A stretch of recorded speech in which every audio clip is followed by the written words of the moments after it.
ہمیشہ opposition political parties کا کچھ نیریٹو رہا ہے کہ حکومت ٹھیک نہیں کر رہی ہے, ارلی الیکشنز ہونے چاہیے, عوام کے پاس واپس جانا چاہیے, دیگر چیزیں کرنی چاہیے. اس میں کوئی مسئلہ نہیں ہے. جو ریاست کے اداروں اور افسران کے ساتھ جو محاذر آئی تھی, یہ اس کا نیریٹو نہیں ہے. اس کے اوپر 100 دفعہ سیاست ہو, اس کے اوپر تو سیاست ہونی چاہیے. جمہوریت کا حسن یہ ہے کہ آپ گورنمنٹ کو یہ پالیسیز کو کرٹیسائز کریں, آپ کہیں گورنمنٹ نہیں ٹھیک چل رہی, گورنمنٹ نے یہ مسئلہ کیا, یہ مسئلہ کیا, یہ مسئلہ کیا. اس کے اندر تو کوئی دو رائے نہیں ہے, تو سب کو ایکسیپٹیبل ہے. تو مولانا فضل الرحمان صاحب پہلے جس نیریٹو کے ساتھ کھڑے تھے, ایک تو وہاں سے یہ والی پریس کانفرنس ایفیکٹولی ایک شفٹ ہے. دوسری بات, حبیب صاحب نے بات درست کی کہ اس گورنمنٹ کا سب سے بڑا دشمن جو ہے وہ یہ گورنمنٹ خود ہے. یہ بات پی ٹی آئی کی گورنمنٹ کے لیے بھی درست ہے. عمران خان صاحب کے گرد و نواح میں ایسے لوگ موجود ہیں جو کہ ان کے اس اوریجنل میسج پہ جو انہوں نے الیکٹورل پرومسز کیے تھے اس پر ان کو کام نہیں کرنے دے رہے. ابھی تک گورنر ہاؤس پنجاب جو ہے وہ یونیورسٹی نہیں بنا, نہ اس کی دیوار گری, ابھی تک دیگر اس طرح کے چھوٹے چھوٹے باتیں. اور یہ میں نے ایسی ایک چھوٹی سی بات کی, کے پی کا آپ دیکھ لیں, سندھ کا آپ دیکھ لیں, بلوچستان کا آپ دیکھ لیں, تو چھوٹے چھوٹے وعدے جو کہ ایک ایگزیکٹو آرڈر کے ساتھ ہو سکتے تھے, اس کے درمیان بھی کچھ رکاوٹیں کریٹ کی گئیں اور پارٹی کے اندر سے کی گئیں. بالکل یہ صرف عمران خان صاحب کا مسئلہ نہیں ہے. پاکستان پیپلز پارٹی جب 2008 میں فیڈرل گورنمنٹ کے اندر پاور میں آئی تھی تو پنجاب کے اندر سے ان کو بہت سی سیٹیں ملی تھیں. پاکستان پیپلز پارٹی کو پنجاب سے نون لیگ یا پی ٹی آئی نے نہیں نکالا, زرداری صاحب کی اپنی گورننس نے ان کو پنجاب سے ان کا صفایا کیا. نواز شریف صاحب کی حکومت کو کسی باہر سے لوگوں نے ٹھیس نہیں پہنچائی. عمران خان صاحب دھرنے میں آ کے بیٹھے رہے, 3 مہینے تک تقریباً بیٹھے رہے, گورنمنٹ نہیں ہلی. جب گورنمنٹ گئی, جب گورنمنٹ کے اندر مسائل پیدا ہوئے تو نواز شریف صاحب کی اور ان کی فیملی کے اپنے کیے کردے چیزوں کی وجہ سے گئے کہ ہماری تو باہر تو کیا پاکستان میں بھی کوئی پراپرٹیز نہیں ہے اور یہ ہیں وہ اثاثے and so on and so forth. تو گورنمنٹس پاکستان کے اندر اب سے پہلے بھی یہی کرتی آ رہی ہیں اور عمران خان کی حکومت بھی یہی کر رہی ہے. بڑا اچھا ہو کہ عمران خان صاحب ایک اتنی 60 لوگوں کی کابینہ سے کے اندر یہ ساری باتیں کرنے کے اور پاکستان کو چلانے کی بجائے مہربانی کر کے 3 4 5 چیزوں کے اوپر فوکس کریں اور کچھ کر دیں. کہیں کہ جی 50 چیزیں نہیں ہوئی ہم نے لیکن ہیلتھ کیئر سسٹم ریفارم کر دیا, کہیں کہ 30 چیزیں ہم نہیں کر سکے لیکن پنجاب کی پولیس کا ہم نے نیا قانون پاس کر دیا, اب سے اس طرح چلے گا. کہیں کہ ہم نے 50 وعدے کیے تھے وہ سارے تو نہیں ہو سکے لیکن پٹوار کا سسٹم ہم نے ٹھیک کر دیا. کوئی ایک چیز ڈیلیور کریں جیسے کے پی میں کی تھی اور 2018 کے الیکشن کے اندر ووٹ ملے تھے. حبیب صاحب آپ کی جانب آؤں گی, آج یہ بھی کہہ رہی ہے پی ڈی ایم کہ فوری الیکشن ہو جانے چاہیے. فوری الیکشن ہو جاتے ہیں اور ان کی حکومت آ بھی جاتی ہے تو یہ کون سا تیر مار لیں گے؟ ان کے پاس کیا کوئی روڈ میپ ہے ملک کی حالات کو فوری طور پر ٹھیک کرنے کا؟ اور یہ مطالبہ کر کیوں رہی ہے پی ڈی ایم, کس بنیاد پر کر رہی ہے اور کس سے مطالبہ ہو رہی ہے؟ دیکھیے, ایک تو پہلی بات بنیادی طور پہ یہ سمجھ لیجئے کہ پی ڈی ایم کا مطالبہ جو الیکشن کا ہے وہ آج کا نہیں ہے, وہ 26 جولائی 2018 سے ہے. یعنی آپ کو یاد ہوگا سب سے پہلے مولانا فضل الرحمان نے اس پہ آواز اٹھائی. جو آصف علی زرداری صاحب تھے انہوں نے کہا تھا الیکشن واقعی غلط ہے لیکن ابھی ہم اسمبلی کو چلنے دیں گے. اور اسی طرح پی ایم نے کہا تھا کہ مولانا تھوڑا دن ٹھہر جائیں, ہم الیکشن کے خلاف ہیں, بلکہ ایک کمیٹی بھی بنی تھی, احتجاج بھی ہوا تھا پہلے دن سے. تو الیکشن چونکہ 2018 کا غلط تھا پی ڈی ایم کے نزدیک, اس لیے وہ الیکشن دوبارہ ہونا چاہیے. اسی لیے آپ کو یاد ہوگا کہ جس دن اعتماد کا ووٹ لیا تھا 2018 میں پہلی بار عمران خان صاحب نے, تو اس دن بھی جو ان کے اوپر سلیکٹڈ کی پھپتی کسی گئی تھی. تو لہٰذا آپ کو یہ بات سمجھ میں یہ سمجھ لینا چاہیے کہ جو یہ مطالبہ ہے وہ آج کا نہیں ہے اور حکومتی پرفارمنس کے پرسپیکٹو میں نہیں ہے. دوسری بات میں آپ کو ایک اہم کرنا چاہ رہا تھا, وہ جو ابھی آپ نے جو پہلا سوال اٹھایا تھا وہ یہ تھا کہ کیا شہباز شریف کی صورت میں اب پارٹی شہباز شریف کی سربراہی میں یکسو ہے یا نہیں ہے, پی ایم ایل این. دیکھیں, یہ ایک ایسا سوال ہے جو پاکستان کے بہت سارے سیاسی مسائل کا جواب ہے, اور اس سوال کا جواب اگر آپ مجھ سے یہ دوبارہ پوچھیں کہ کیا پاکستان مسلم لیگ نون یکسو ہو چکی ہے باوجود اس کے کہ شہباز شریف اس کے صدر ہیں, تو میرا جواب ہوگا نہیں, ایسا نہیں ہے. پاکستان مسلم لیگ نون کے اندر بہت سارا کام ہونے والا ہے. میں آپ کو اس کا ایک عام سے انداز میں سمجھانے کی کوشش کروں گا, اپنا نقطہ واضح کرنے کی کوشش کرتا ہوں.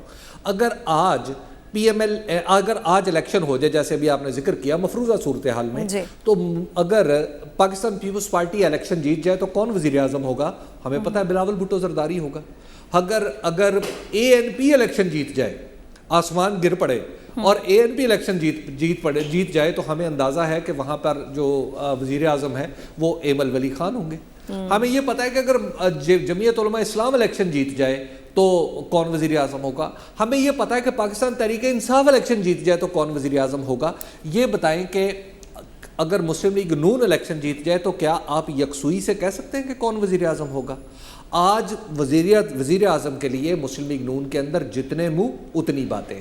کوئی کہہ رہا ہے شاہد خاقان عباسی ہوگا, کوئی کہہ رہا ہے فلاں ہوگا, کوئی کہہ رہا ہے فلاں ہوگا, کوئی کہہ رہا ہے نواز شریف خود ہوں گے, کوئی کہہ رہا ہے مریم ہوگی. بات یہ ہے کہ جب آپ کی پارٹی الیکشن سے 2 سال, اب تو 2 سال سے بھی کم عرصہ رہ گیا اس حکومت میں جانے کا, تو آپ کی پارٹی یکسو ہی نہیں ہے کہ وزیر اعظم کون ہوگا, تو آپ کیسے کہہ سکتے ہیں کہ یہ پارٹی کو پرفارم کر سکتی ہے؟ بہت سارے لیڈرز ہیں, PMLN ہیڈ ہیوی پارٹی ہو چکی ہے. اس میں اگر ایک کام ہو سکتا ہے کہ اگر اس پارٹی کے اندر جو موجود کنفیوژن ہے وہ اس کو ابہام کو دور کرنا ہے, تو آج پاکستان مسلم لیگ نون اپنے مستقبل کے وزیر اعظم کا اعلان کر دے کہ جب ہم الیکشن جیتیں گے تو یہ شخص وزیر اعظم ہوگا. اور یہ اعلان ناٹ لیس دین نواز شریف اگر اس طرح کا اعلان کر دیں کہ جناب آئندہ کے لیے ہمارے وزیر اعظم شہباز شریف صاحب ہوں گے تو پارٹی کے اندر سارا کنفیوژن ختم ہو جائے گا. اگر وہ یہ کہہ دیں کہ آئندہ فلاں شخص وزیر اعظم رانا ثناء اللہ صاحب وزیر اعظم ہوں گے تو رانا ثناء اللہ صاحب وزیر اعظم ہو سکتے ہیں, تو پھر اس کے بعد پارٹی ایک نیا رخ اختیار کر جائے گی, یہ کنفیوژن ختم ہو جائے گا. لیکن اگر آپ نے ہر روز کی بنیاد پہ ایک نیا نام سننا ہے اور آپ کو یہ پتہ چلنا ہے کہ پارٹی کا رخ کس نے متعین کرنا ہے, تو پھر آپ ذرا تصور کر سکتے ہیں کہ ایسی پارٹی کوئی زیادہ اچھا پرفارم نہیں کر سکتی. اچھا حبیب صاحب, مجھے ایسا لگتا ہے آج کل کہ نون لیگ جو ہے بڑی کانفیڈنٹ نظر آ رہی ہے, بڑی پر امید نظر آ رہی ہے. کیا آپ اس سے اتفاق کرتے ہیں؟ اور یہ بتائیے گا کہ اگر ایسا ہے تو وہ مطلب کیا وجہ ہو سکتی ہے کہ آئندہ الیکشن کے حوالے سے نون لیگ اتنی کانفیڈنٹ کیسے ہے؟ اور حبیب صاحب ذرا یہ بھی بتائیے گا کہ اگر نواز شریف صاحب ایک اناؤنسمنٹ کر دیں کہ آئندہ سے وزیر اعظم شہباز شریف ہوگا, تو انہیں پارٹی شو کاز نوٹس تو نہیں کر دے گی؟ نہیں صاحب, ایسا کچھ بھی نہیں ہوگا. دیکھیے بات یہ ہے کہ اگر آپ دیکھیے ہمیشہ پارٹیز کے اندر مختلف الخیال لوگ ہوتے ہیں, اور پارٹی کے اندر 1 2 3 4 وزارت عظمیٰ کے لیے جو دنیا کے جو ڈیموکریسی ہے وہاں پہ یہ طے ہوتا ہے کہ کیا ہوگا, اگر یہ لیڈر نہ رہا تو دوسرا بن جائے گا, دوسرا نہ رہا تو تیسرا بن جائے گا. تو دنیا میں آپ کو پتہ ہے کہ جو پارلیمنٹری ڈیموکریسی ہے اس کے اندر پروسیس کچھ اور چلتا ہے. پاکستان میں پروسیس بالکل نہیں چلتا. یہاں پر پولیٹیکل پارٹی جو ہیں یا تو ابا جان کہہ دیتے ہیں یا والدہ ماجدہ کہہ دیتی ہیں, یا مطلب بیوی شوہر کو کہتی ہے, شوہر بیوی کو کہہ دیتا ہے. تو اس طرح پارٹیاں چلتی ہیں. تو لہٰذا یہاں پہ پارٹیوں کا حکم, پارٹیوں جو دنیا میں ڈیموکریٹک پارٹیز کا حکم ہے, پاکستانی پارٹیز پہ اس طرح شاید نہیں لگتا. لیکن بہرحال یہ جو پر امید ہونا ہے, یہ ہر پولیٹیکل پارٹی پر امید ہے. آپ نے دیکھا نہیں, عمران خان صاحب آپ خود کہتے ہیں کہ میں اگلا الیکشن جیت کے دکھاؤں گا. بالکل. لیکن نون لیگ کا کانفیڈنس کچھ اور ہی دکھائی دے رہا ہے. مطلب آپ کہہ رہے ہیں کہ یہ ریگولر ہے, ہر پارٹی جیسے پر امید ہے ایسے ہی نون لیگ بھی ہے. ٹھیک ہے. سعد صاحب آپ کی جانب آئیں گے. یہ بتائیے گا کہ حبیب صاحب بھی بات کر رہے تھے, آپ بھی کہہ رہے تھے کہ ظاہر حکومت چونکہ اس طرح سے ڈیلیور نہیں کر پا رہی جیسے کہ وعدے کر آئی تھی, لہٰذا اپنی نالائکی کی وجہ سے حکومت خود نقصان اٹھا رہی ہے. پیپلز پارٹی کی PDM میں واپسی کے حوالے سے جب باتیں ہوتی ہیں تو پیپلز پارٹی بڑی کانفیڈنٹ ہے, اور وہ کہتی ہے کہ جناب جب ہم PDM میں تھے تو جو ہم لاہ عمل دے رہے تھے اسی کی بنیاد پر PDM نے حکومت کو مشکل میں ڈالا. اب آپ کو کیا لگتا ہے کہ PDM کے بغیر یہ ساری جماعتیں مل کر حکومت کو ٹف ٹائم دے سکیں گی؟ دیکھیے پیپلز پارٹی کے بغیر تو کوئی PDM نہیں ہے نا, وہ تو اس کے بغیر تو ایک لولی لنگڑی سی PDM پہلے بھی چل رہی تھی, تو اس کا تو کوئی زیادہ فائدہ نہیں. اور پیپلز پارٹی کو واپس لانے کے لیے کچھ لوگوں کو اپنی ایگو سوالو کرنی پڑے گی, اور اس ملک کے اندر جو سب سے مشکل کام ہے کسی بھی سیاستدان کے لیے, خاص طور پہ چند سیاستدانوں کے لیے, وہ ایگو کو سوالو کرنا ہے کہ نہیں ہمارے سے غلطی بھی ہو سکتی ہے. آپ کسی اور ساتھ پیپلز پارٹی واپس آئے بھی تو کیوں, ہاں آئے گی بھی تو کیوں, اور آپ کسی سے پوچھ لیں, آپ پیپلز پارٹی کے کسی بندے سے پوچھ لیں, ان سے کہیں یار میں آپ سے جاننا چاہتا ہوں کہ انسان خطا کا پتلا ہے, زرداری صاحب نے کبھی کوئی خطا کیا, تو وہ کہیں گے نہیں مینوں یاد تو کوئی نہیں پہنتا, ہو سکتا ہے شاید, لیکن میں نے کبھی نہیں دیکھی. آپ نون لیگ سے پوچھ لیں کہ کبھی نواز شریف صاحب کی خطا آپ نے دیکھی ہے, تو وہ کہیں گے نہیں ہمارے لیڈر نے تو کبھی نہیں کی. PTI کے اندر بھی آپ عمران خان صاحب کے بارے میں پوچھ لیں تو لوگ کہیں گے کہ آج تک انہوں نے جو کیا ہے وہ درست کیا ہے. تو ایگوز جو ہیں, ہماری سیاست کی ایگوز جو ہیں وہ تو تقریباً انسرماؤنٹیبل ہیں.